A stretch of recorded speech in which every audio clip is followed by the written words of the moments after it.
今天带大家参观一下长春的伪满皇宫博物院。从外面看好像很普通。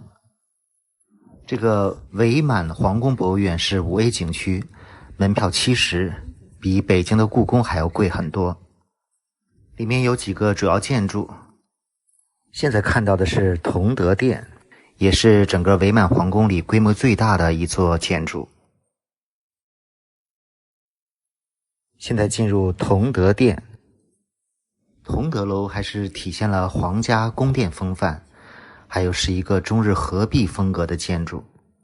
溥仪1932年就来了长春，本来住在同德楼的旁边一个建筑，但日本人觉得比较寒酸，1938年就给他建了这个同德楼这个皇宫。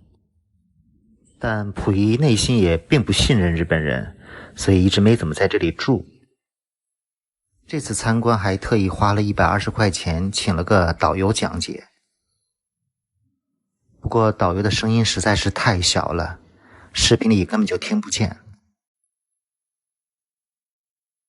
我们先来看看同德楼里的一些房间。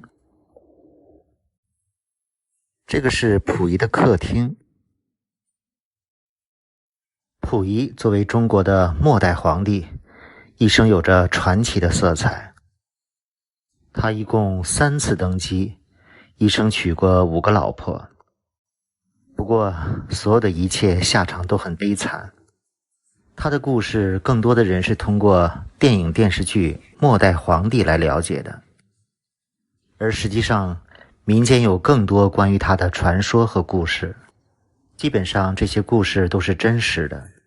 这是溥仪的卧室，不过没怎么住过。溥仪包括婉容基本都是住在旁边的另一个楼里。这个楼里面住的比较多的是溥仪的第4个老婆李玉琴来住的。本来这里是皇后婉容的卧室，不过婉容也没有住。婉容曾被溥仪打入冷宫，也是住在另一个楼里。这个是李玉琴的客厅，本来都是皇后用的地方，似乎享受了皇后的生活，但是在宫里也是非常的凄惨。这个是溥仪打台球的地方，台球厅。楼道也挺漂亮的。这个是溥仪的钢琴室，溥仪也曾学过钢琴，会弹几首。这个房间叫中国间，里面都是中式家具，也是溥仪招待他一些皇族子弟经常待的地方。还有一些小客厅之类的。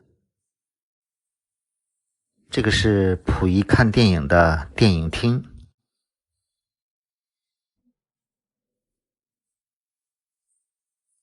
还有一块小屏幕。这就是同德殿的大厅，不过总体来说溥仪并不喜欢这个同德殿，也基本没有住过这里的卧室。他怕日本人安装了窃听装置，所以在这里都非常谨慎。现在来到的是博物院里的另一个主要的建筑鸡西楼，这里才是溥仪和婉容主要待的地方，主要是溥仪和婉容的居住生活区。溥仪基本上在这里面待的时间最多，从1932年溥仪来到长春就基本住在这里。这个就是溥仪的卧室，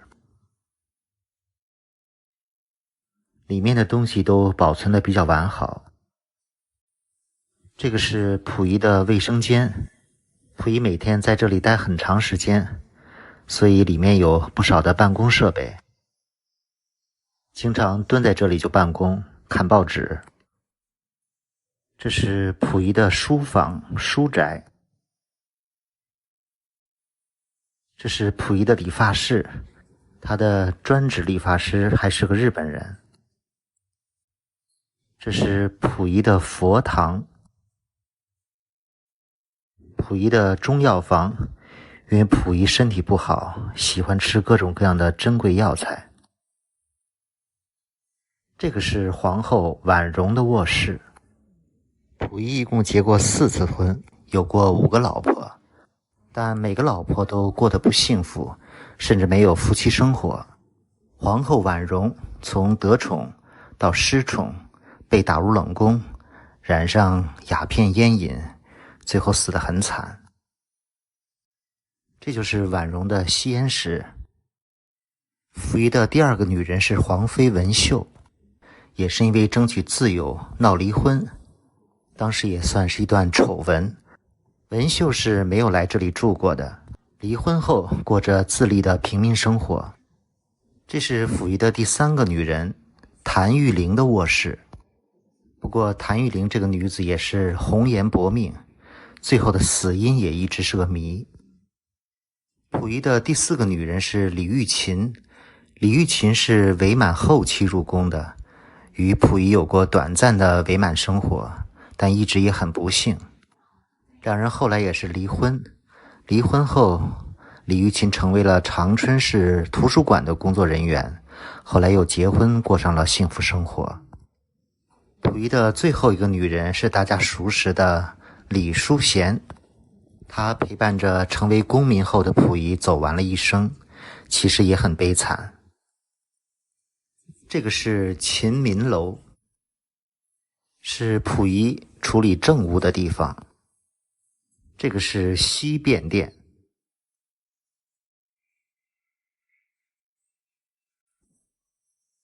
这边就是勤民殿，也是溥仪第3次登基仪式的地方。1934年3月1号，溥仪就是在这里举行了一生中的第3次的登基大典。看这个勤民楼，四周的建筑围着一棵树，有人把它解释为困字。这个房间叫赐宴厅，这个相当于宴会厅了。旁边还有一个怀远楼，这里面有一辆溥仪用过的豪车，据说这辆车现在都能开。这辆车应该有100年历史了，是美国的派克牌轿车。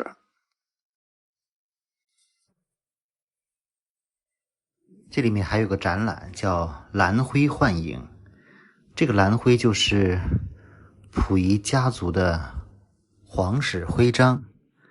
这里面展出了有100多个非常珍贵的历史文物，这些文物都多少带有着兰花与文章，都非常的精美。伪满皇宫博物院里还有一个非常重要的展览，叫从皇帝到公民展览。这就是爱新觉罗溥仪3岁登基。溥仪是1906年生人，是清朝的最后一个皇帝，也称宣统帝。第一次登基在位是1908年到1912年。1911年辛亥革命爆发，12年的2月12号被迫退位。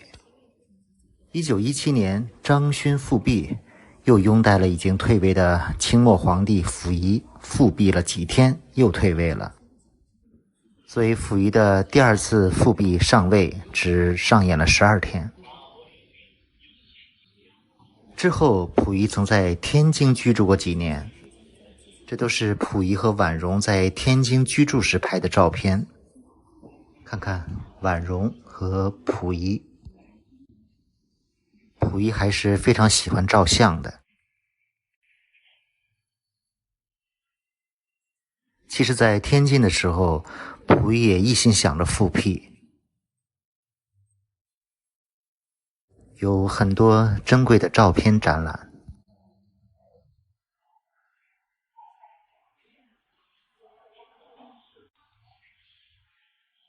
9·18事变之后，在日本人的控制下，溥仪开始做起了伪满洲国的傀儡皇帝。溥仪是在1932年开始前往东北的，1934年开始登基，第3次登基。我们现在称这段历史为伪满洲国，这个博物馆也叫伪满皇宫博物院，就是因为这个国家我们是不承认的。溥仪在1934年到1945年当了12年的康德皇帝，其实他自己也知道自己只是个傀儡，基本上是被日本人控制的。他自己也不喜欢日本人，也处处提防日本人。他还在长春会见过汪伪政权的汪精卫。1945年日本投降后，伪满洲国也灭亡了。溥仪在8月份从沈阳准备逃往苏联时，被苏联红军俘虏，被带到了苏联。在苏联过了5年的囚居生活。1950年8月被押解回国，在抚顺的战犯管理所学习和改造。在改造期间，溥仪非常的认真，学习各种生活技能，补衣服。到1959年获得了特赦，后来还成为了全国的政协委员。里面有非常多珍贵的图文展览。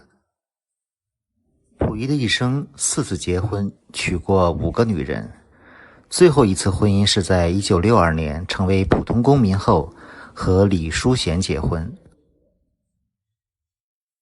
溥仪著有自传《我的前半生》，关于他的所有历史还有很多其他的著作，因为其独特的富有戏剧性的经历，多次被改编成影视作品，其中最著名的就是电影《末代皇帝》，曾经荣获过1987年的奥斯卡金像奖的众多奖项。这是和他的最后一个老婆李淑贤的合影。溥仪是在1967年的10月17号因为尿毒症在北京逝世的，终年61岁。关于溥仪一生的历史，可以说是图文记录最详实的一任皇帝。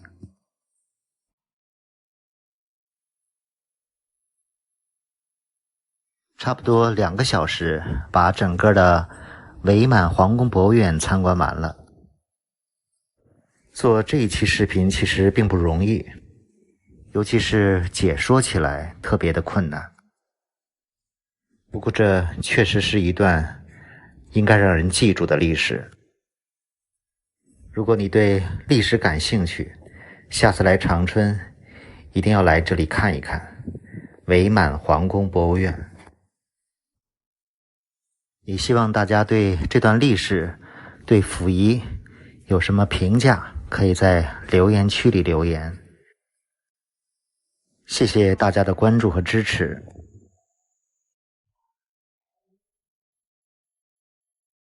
这里是长春的冰雪新天地。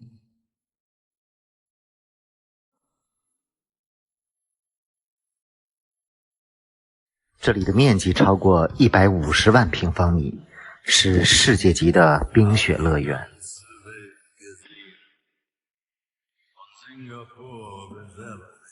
因为上一周刚刚去过哈尔滨的冰雪大世界，所以这2个地方有比较清晰的对比。2个地方的门票都是180元。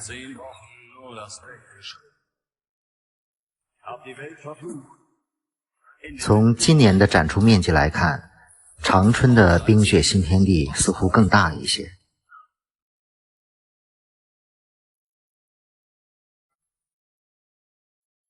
从晚上的夜景来看，哈尔滨的冰雪大世界似乎更晶莹剔透一些，而这里更加五彩斑斓一些。上周参观哈尔滨的冰雪大世界，只是晚上去看了夜景，而今天下午就来到了这里，既看到了冰雪新天地白天的景色，又看到了晚上璀璨的灯光。所以今天的视频时间比较长，希望能看完支持一下。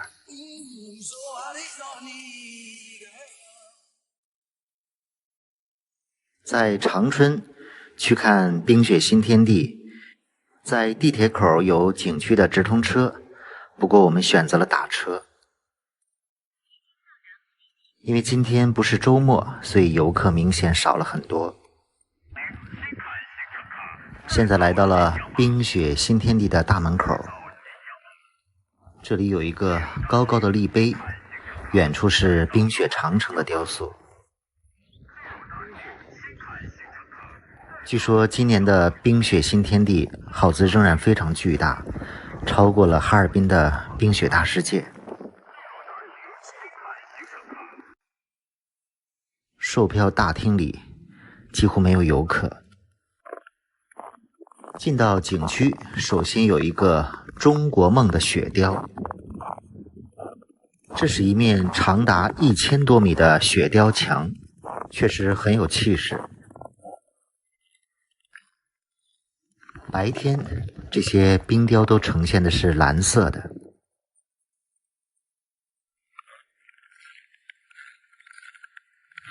感觉来到了天宫一样。看眼前的这座宫殿，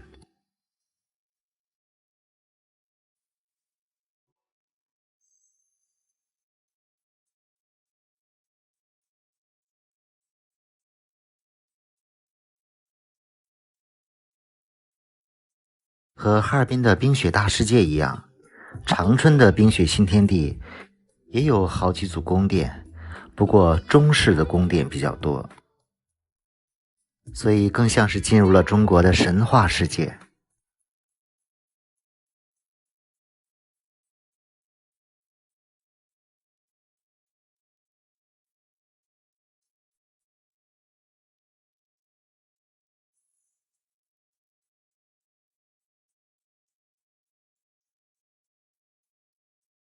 这个大的冰雕建筑叫复兴楼，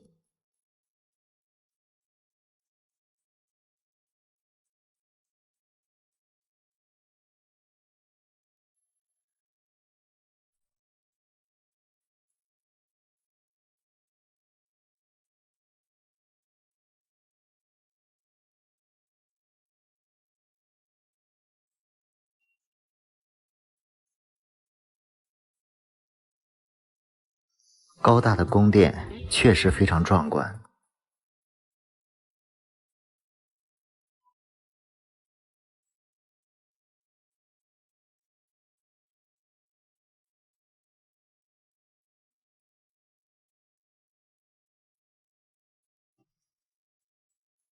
前面来到的这片区域叫印象江南，应该是仿造的江南园林的亭台楼阁，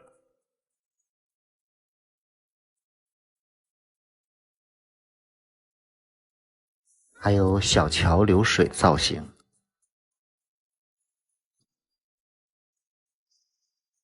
确实雕刻的非常美。远处还是蓝天白云。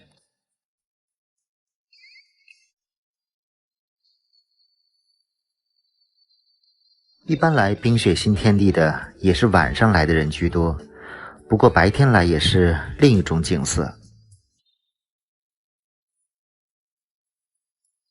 这个景点有好几座塔，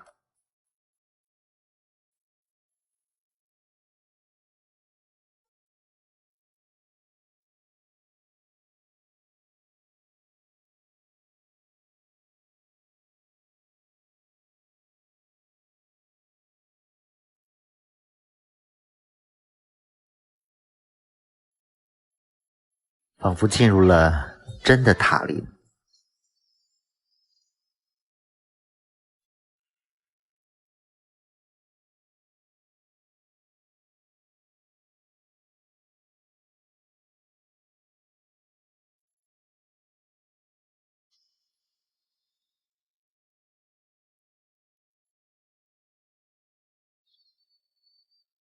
显然，长春的这些冰雕建筑更具有一些中国化的味道。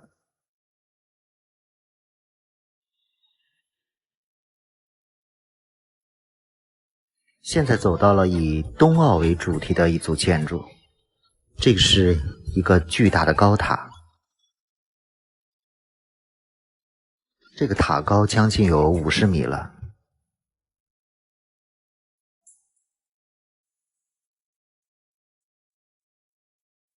旁边还有一个火炬塔，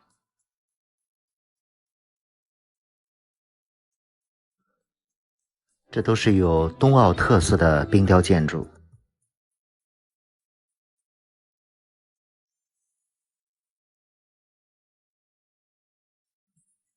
这里有一处冰瀑，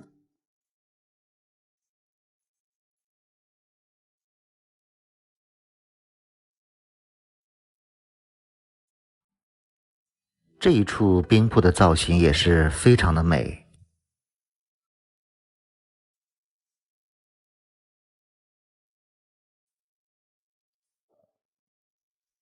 这样的景色放到其他任何一个地方，都应该会有很多人来拍照。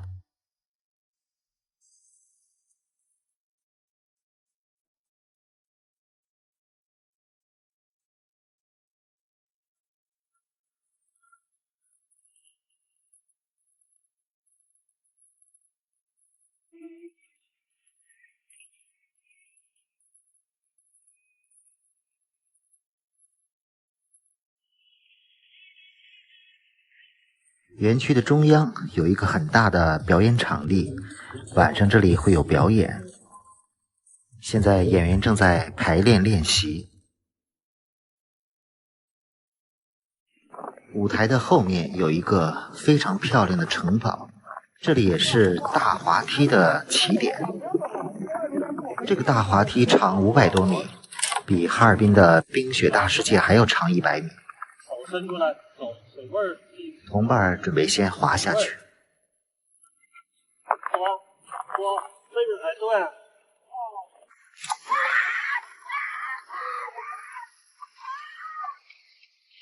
这个滑梯长度确实很长，尤其是最后一个坡道还挺陡。我也试着滑了下来。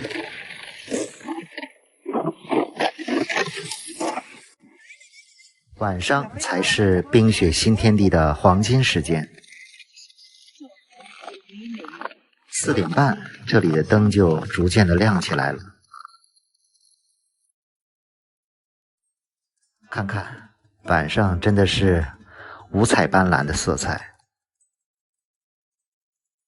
晚上这里的温度也大概零下20多度，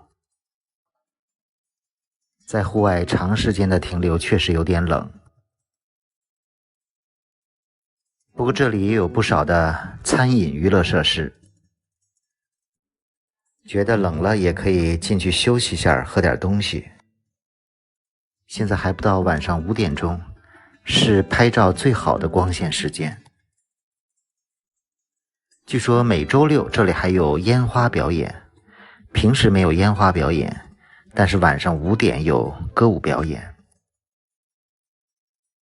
这里的夜景颜色更加艳丽一些，因为冰雕的造型也比较多样，所以更加的五彩缤纷。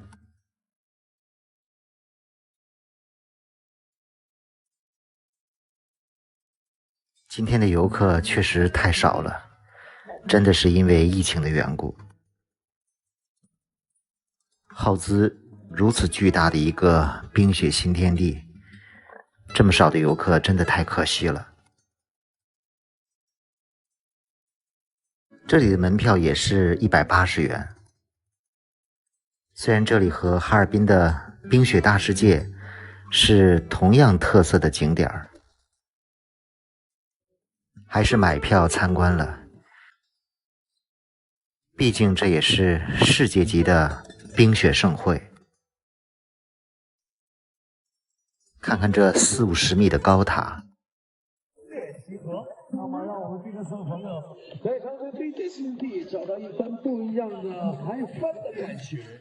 5点，这里的演出开始了。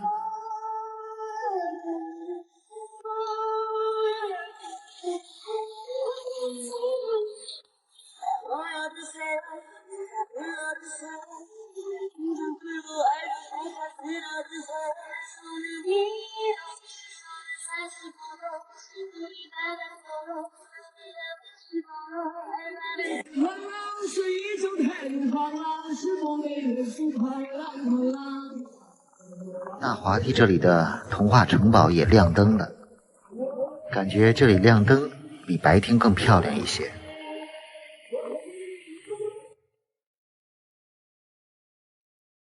再好好的欣赏一下这里的夜景，这是冬奥主题的高塔。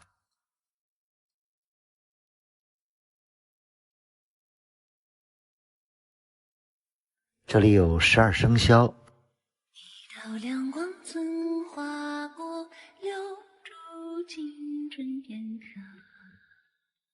打上了五彩灯光的冰瀑，离别暗早鲜花落，美去向为什么？五彩的迷宫世界。灿烂的飞过，我孤独的跌落，都有你，像一片爱让我停。前面这组建筑是婚礼教堂，彷徨疑惑，不想变成粉末，也曾经莫名执着，不顾什么结果。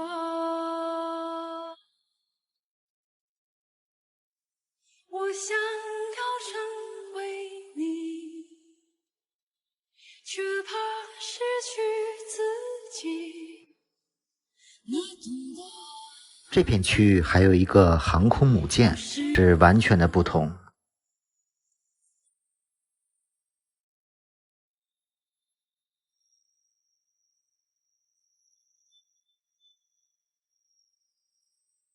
又回到了这个复兴楼。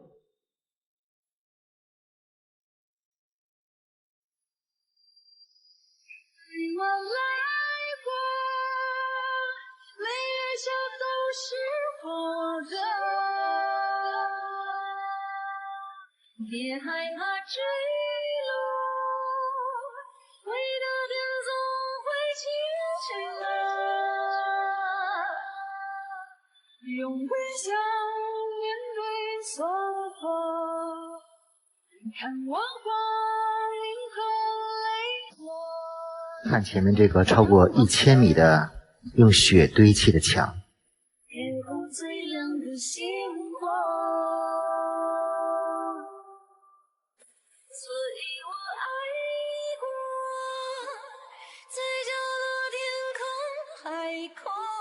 这是入口处的冰雪长城，在这里一共游览了4个小时，确实是世界级的冰雪乐园。